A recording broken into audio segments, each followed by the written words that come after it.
दोस्तों वीडियो शुरू करने से पहले मैं आपको बता दूं कि इस वीडियो में ऐसी कोई भी जानकारी नहीं दी गई है जो पब्लिक डोमेन में उपलब्ध ना हो। इवन पब्लिक डोमेन में भी जो सही लोकेशन वगैरह है उसका जिक्र भी इस वीडियो में नहीं किया जाएगा। इस वीडियो को बनाने का उद्देश्य केवल आपको जानकारी देना है। चलिए अब वीडियो शुरू करते हैं। तो दोस्तों हम सभी जानते हैं कि दुनिया भर में बहुत कम ऐसे देश हैं जो देश BMD सिस्टम बना पाए हैं, बैलिस्टिक मिसाइल डिफेंस सिस्टम। हम सभी जानते हैं कि ये एक ऐसा सुरक्षा कवच होता है जो कि दुश्मनों द्वारा भेजी गई उन बैलिस्टिक मिसाइल्स को रोकने में कामयाब होता है जिनके अंदर न्यूक्लियर वॉरेट्स होते हैं। और सबसे बड़ी बात की जाए अगर भारत की स्पेशली, तो भारत के दोनों पड़ोसी न्यूक्लियर संपन्न हैं और दोनों ही देश भारत के ऊपर कुदृष्टि रखते हैं। इन सब चीजों के बारे में हम लोग जानते हैं। ऐसी परिस्थिति में भारत के ऊपर न्यूक्लियर हमला होने का थ्रेट लगातार बना रहता है। इन सब से बचाव के लिए भारत के पास BMD सिस्टम हर हाल में होना चाहिए। इसके लिए DRDO लगातार प्रयास कर रहा है। हम सभी जानते हैं कि BMD सिस्टम 2 फेज में बनने वाला है, फेज 1, फेज 2। फेज 1 की बात की जाए तो वो ऑलरेडी तैयार हो चुका है। उसकी डिप्लॉयमेंट की भी कई सारी खबरें आ चुकी है। वो कहाँ डिप्लॉय किए गए हैं हमें नहीं पता। लेकिन फेज 2 की बात की जाए तो फेज 2 की कुछ ही समय पहले एक मिसाइल परीक्षण की गई थी जिसको नाम दिया गया है एड-1। एड-2 के बारे में मैंने आपको खबर दी थी कि बहुत ही जल्द उसका परीक्षण भी शुरू होने वाला है, यानी अगले साल 2023 में मार्च मंथ से पहले ही उसके परीक्षण की बातें की जा रही है। इससे पहले भी कई खबरें निकल कर आई है कि एड-2 का फैब्रिकेशन तक कर दिया गया है। तो कहने का मतलब हमारे पास मिसाइल सिस्टम्स पूरे हो जाएंगे। लेकिन हम लोग यहाँ पर यह भी जानते हैं कि केवल मिसाइल और लॉन्चर्स ही नहीं बल्कि इसके साथ कई और सारे सिस्टम्स चाहिए होते हैं, जैसे कि रडार सिस्टम। रडार सिस्टम किसी भी डिफेंस सिस्टम के लिए सबसे ज़्यादा ज़रूरी होता है क्योंकि यही इसके लिए आंखें होती है। टारगेट को जब तक आप देखेंगे नहीं, उसकी लोकेशन पता नहीं करेंगे, उसे मार गिराने के लिए मिसाइल भला आप किससे लॉन्च कर सकते हैं। तो अब बताया जा रहा है कि उन्हीं के ऊपर काम चल रहा है। ये इमेज आप देखिए, ये इमेज निकल कर आई है राजस्थान से। राजस्थान से कहाँ आई है इस बात पर ध्यान मत दीजिए, लेकिन राजस्थान से ये इमेज निकल कर आई है। दैनिक भास्कर की तरफ से इसको लेकर एक लंबी चौड़ी रिपोर्ट छापी गई है और बताया जा रहा है कि ये कुछ और नहीं बल्कि रेडोम्स हैं। जी हाँ, ये जो फाइटर जेट की नाक आप देखते हैं ना, रेडोम्स, इसके अंदर रडार सिस्टम लगा होता है जिसपे छोटे छोटे TR मॉड्यूल्स होते हैं।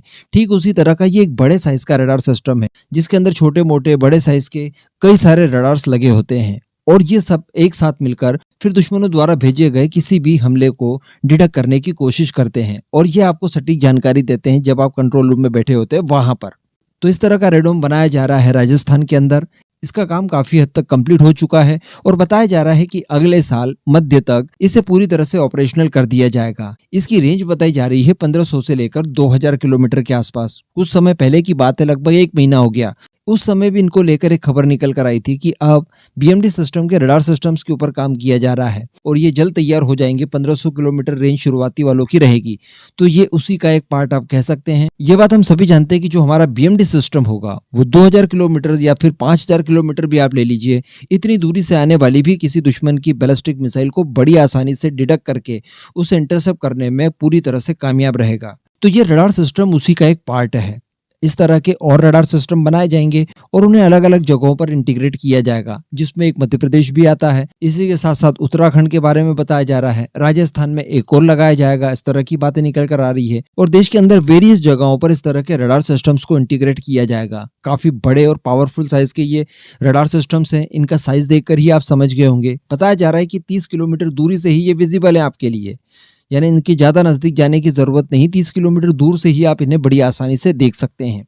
तो अब इनके ऊपर काम चल रहा है। इसके बाद जैसे ही BMD के फेज 2 की दूसरी मिसाइल यानी एड-2 का परीक्षण हो जाएगा, उसे ऑपरेशनल कर दिया जाएगा, उसके बाद इन सबका एक साथ इंटीग्रेशन करके एक सुरक्षा कवच या फिर सुरक्षा छतरी की तरह तैयार कर दिया जाएगा। उसके बाद हमारे भारतवर्ष पर किसी तरह का कोई न्यूक्लियर अटैक दुश्मन नहीं कर पाएंगे। वैसे यहाँ पर आप लोगों के मन में एक क्वेश्चन जरूर आ रहा होगा कि चूंकि ये इतने बड़े साइज के हैं और सैटेलाइट से भी ये विजिबल हैं, तो कोई भी दुश्मन इनके ऊपर पहले अटैक करके इन्हें न्यूट्रलाइज करने की कोशिश करेगा। तो जी हाँ, कोशिश करेगा, लेकिन वो सिर्फ कोशिश कर पाएगा, होगा कुछ भी नहीं, क्योंकि ये बहुत ज्यादा इंटरनली लगे हुए हैं भारत की टेरिटरी में।